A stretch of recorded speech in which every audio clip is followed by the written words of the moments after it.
حي على الفلاح.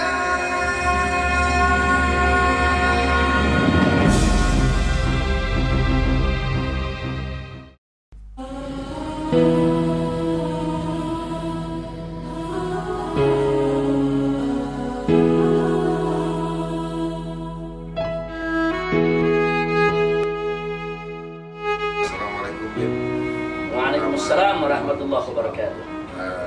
Saya ucapkan terima kasih nih kita sama kawan-kawan dari Majelis Ulama Indonesia Provinsi DKI Jakarta yang memang selalu cinta sama Habib. Alhamdulillah. Kita datang umroh bareng-bareng sama kawan-kawan. Tapi ada suatu hal yang perlu saya dan kawan-kawan memang banyak yang tanya nih. Kondisi seusai Pilpres, kita berharap memang suasananya bagus, tapi kelihatannya kok kondisinya sekarang nih kurang tapi enak menurut kita.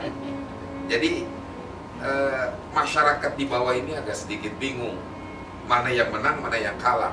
Padahal kita sudah yakin di situ kecurangan banyak. Dan kalau pribadi saya itu Prabowo udah menang sebenarnya. Itu gimana Bib sekarang ini? Kasihan umat ini kalau kita lihat diombang-ambingin ke sana kemari. Baik, jazakallah khair. Alhamdulillah, hari ini kita kedatangan tamu dari para pimpinan Majelis Ulama Indonesia Provinsi DKI Jakarta. Nah, ini barusan yang sudah membuka acara kumpul-kumpul kita di Kota Suci Makkah Al-Mukarramah, Kiai Haji Munahan Mukhtar hafizahullah ta'ala wara'ah. Di samping beliau adalah wakil ketua umumnya, yaitu Buya Isman, dan juga pengurus-pengurus yang lainnya. Jadi terima kasih banyak atas kedatangan antum semua. Saraftumuna, wa nawartumuna, wa farrahtumuna. Saraftumul makan, wa nawartumul majlis, wa farrahtumul bulu. Mudah-mudahan antum semua dapat umrah makbulah. Amin ya rabbal alamin. Menarik tadi yang disampaikan dalam pembuka ngobrol kita di Kota Suci ini bersama pengurus MUI DKI, yaitu tentang situasi terakhir usai daripada Pilpres 2019 di Jakarta. Saya pikir betul yang dikatakan tadi yang sudah dikatakan oleh Kiai Munahan Mukhtar. Prabowo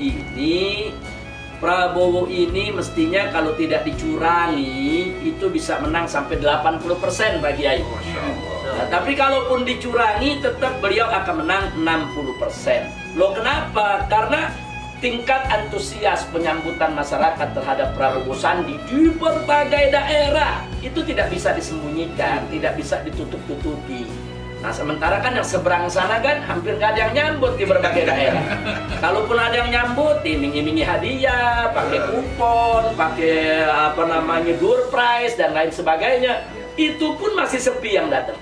Kadang-kadang begitu mereka datang, hadiahnya diambil, fotonya tetap jadi 2. Jadi artinya apa? Ini kita bicara alam nyata. Nah, ini kan alam nyata. Ini bukan alam maya, bukan alam medsos, bukan alam YouTube, bukan alam TV, bukan. Di alam nyata seperti itu. Sehingga kemenangan Prabowo Sandi itu sudah bisa diduga dari awal. Jadi saya berani katakan, kalau Prabowo Sandi tidak dicurangi, 80% tingkat kemenangan dari seluruh Indonesia. Tapi itu pun sudah dicurangi, curangnya gila-gilaan itu curang. Itu bukan curang lagi tuh, udah ngerampok suara itu. Jadi udah kecurangannya begitu masif, struktural, sistematis, masih tetap menang. Subhanallah. Nah, ini namanya pertolongan Allah Subhanahu wa taala. Jadi wayam kuruna wayam kurullah wallahu khairul makirin. Mereka berusaha berbuat berbagai tipu daya, kecurangan, segala macam mereka lakukan. Tapi akhirnya Allah bongkar semua kecurangan tersebut di berbagai daerah. Ini pertolongan Allah. Jadi saya sama sependapat dengan Ketua MUI DKI Jakarta. Insya Allah masyarakat tidak usah khawatir. Prabowo Sandi menang dan insya Allah akan jadi Presiden Republik Indonesia untuk masa bakti 2019 sampai 2024. Insya Allah. Yang penting MUI DKI bersama umat Islam bersatu dan terus mengawal kemenangan ini. Amin. Insyaallah. Kita sama-sama harus lawan kecurangan. Jadi jangan sekali-sekali kecurangan ini dibiarkan.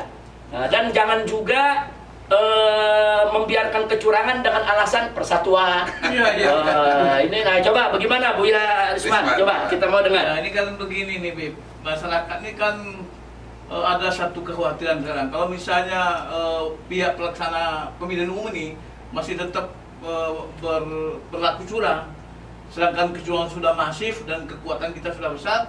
Nah, kan mereka mendengar people power ini agak apa namanya, ketakutan ini. Yang penting kita damai lah. Nah, ini bagaimana nih berdamai dengan kekuatan itu, bagaimana cerita itu? Ada nggak berdamai dengan kekuatan?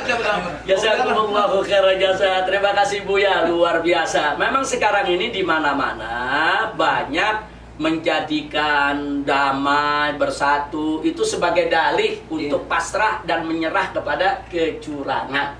Nah, ini nggak boleh terjadi. Kita tidak boleh bersatu atau damai dalam maksiat. Kita tidak boleh damai dalam kecurangan. Kita tidak boleh damai dalam kezaliman.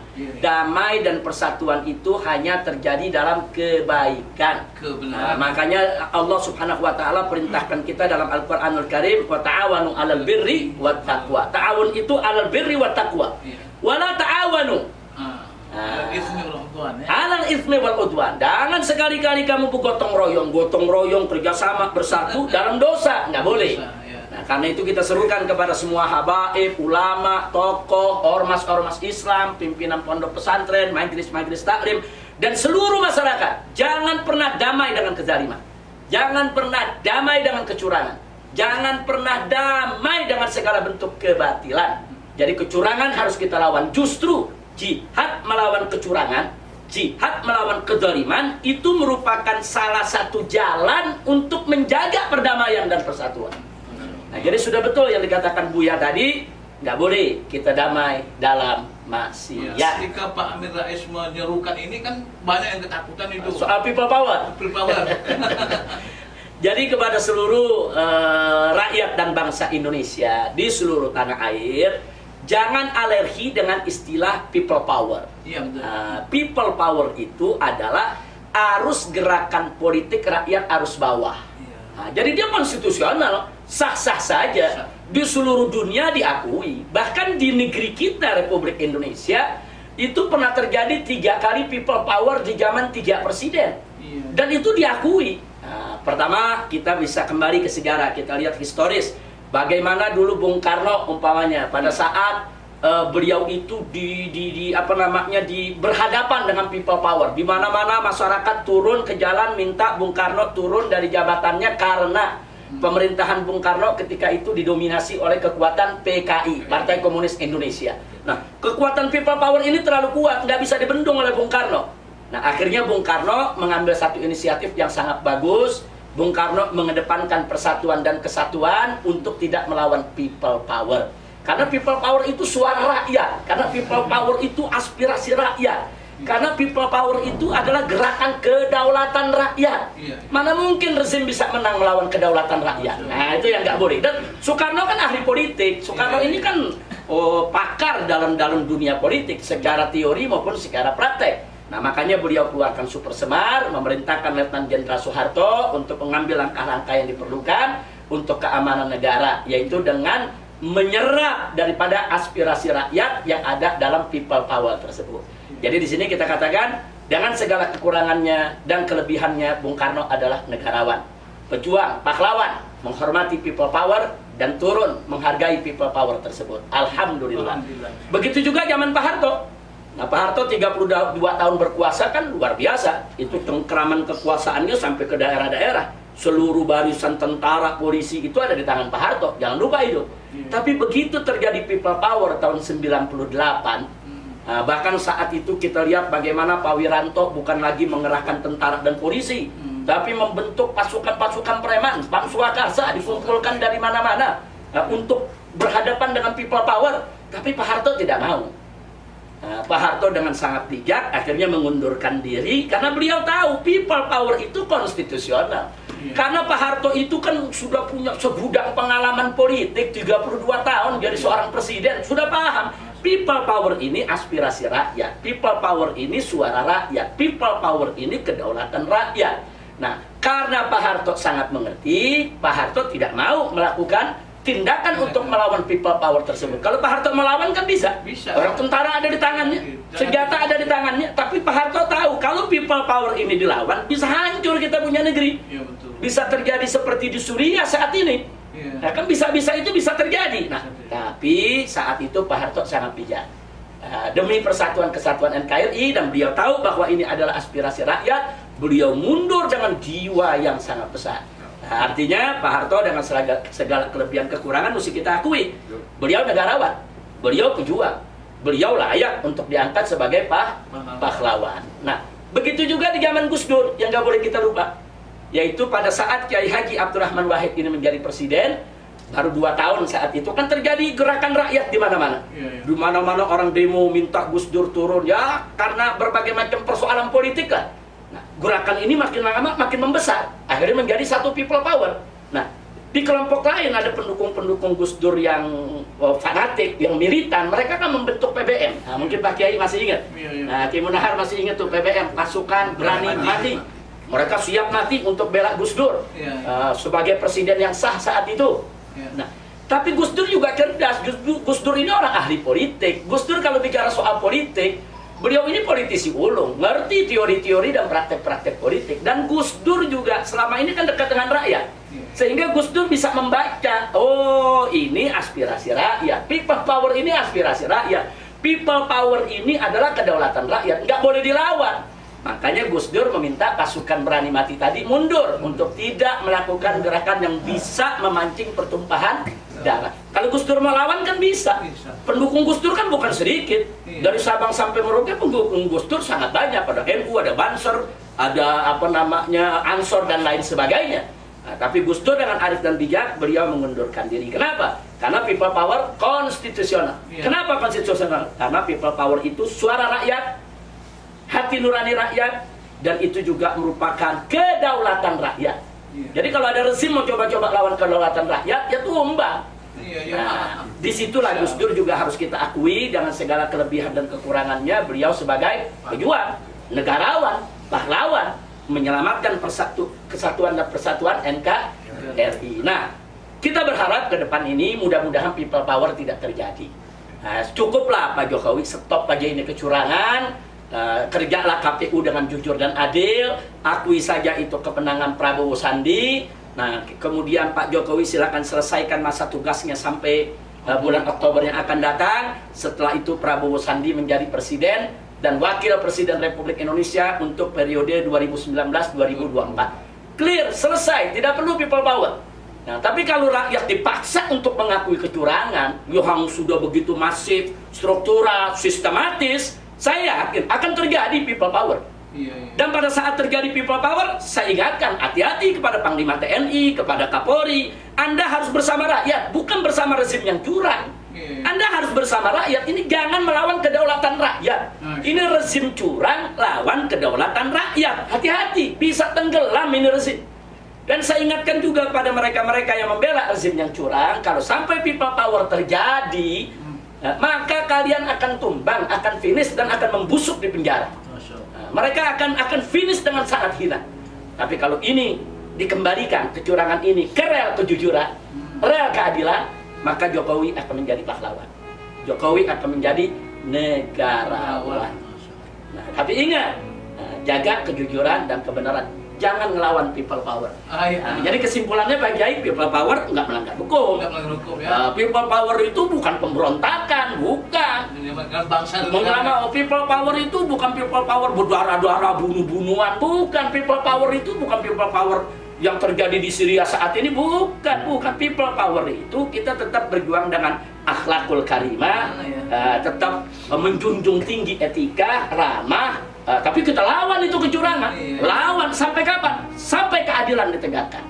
Nah, jadi kepada seluruh ulama, habaib, para kiai, para ustadz, tolong disampaikan oleh MUI DKI Jakarta kepada seluruh ulama-ulama yang ada di berbagai daerah bahwa people power itu adalah suara rakyat, aspirasi rakyat. Itu adalah kedaulatan rakyat dan itu konstitusional secara agama maupun secara konstitusi negara. Selamat datang people power.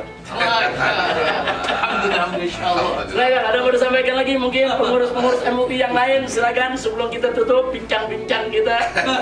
Udah mantap, udah. Baik, kita mohon kepada Allah, mudah-mudahan negara kita diselamatkan oleh Allah Subhanahu wa taala. Sekarang kita sama-sama baca suratul Fatihah. Semoga kekisruhan yang terjadi saat ini bisa selesai. dengan damai, dengan tenang, dengan diangkatnya Prabowo Sandi sebagai Presiden dan Wakil Presiden Republik Indonesia. Dan kita doakan juga bibarakatul Fatihah agar Prabowo Sandi ini menjadi Presiden Republik Indonesia yang adil, yang amanat, yang jujur, yang cinta, yang tidak pelupa, tidak pembohong, tidak mengingkari janji. Dan semoga Prabowo Sandi membawa Indonesia menjadi negeri yang adil dan makmur. Nah, akhirnya kita pesankan juga, tolong MUI DKI dorong masyarakat di mana tempat saat ini untuk tetap menjaga akhlakul karimah, tapi lawan itu kecurangan. Dan minta supaya masyarakat di mana-mana jaga formulir C1. Jaga. Jadi formulir aslinya kita jaga, fotokopi perbanyak, bagi-bagi ke teman-teman supaya kalau dirampas satu masih ada yang lain. Kemudian difoto, habis difoto disimpan di hard disk. Disimpan di file-file khusus, file tersendiri. Begitu juga dikirim ke aplikasi-aplikasi yang berafiliasi ke Prabowo Sandi. Jadi foto, kirim WA, viralkan, sehingga nggak ada yang bisa lagi menghilangkan barang bukti kita.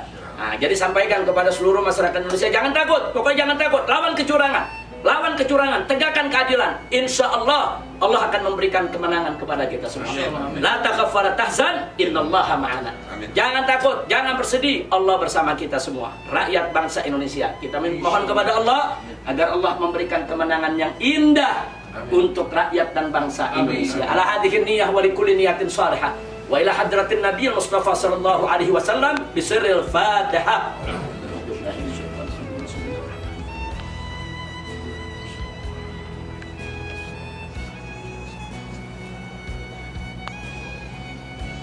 Bil qabul insyaallah. Silakan kalimat penutupnya Kiai Munahar. Terima kasih. Syukran jazakumullah ahsanal jazaa Habib atas masukan, dorongan, motivasinya kepada kita semua. Mudah-mudahan ke depan kita akan selalu bersatu. Amin. Indonesia di bawah kepemimpinan Prabowo Sandi akan menjadi negara yang adil, makmur di bawah naungan ridho Allah Subhanahu wa taala. Amin ya rabbal alamin. Terima kasih. Waalaikumsalam. Terima kasih kepada seluruh umat Islam yang ada di Indonesia. Kami dari Kota Suci Makkah akhirnya mengucapkan sama-sama, memberikan salam penutup. Wassalamualaikum warahmatullahi wabarakatuh.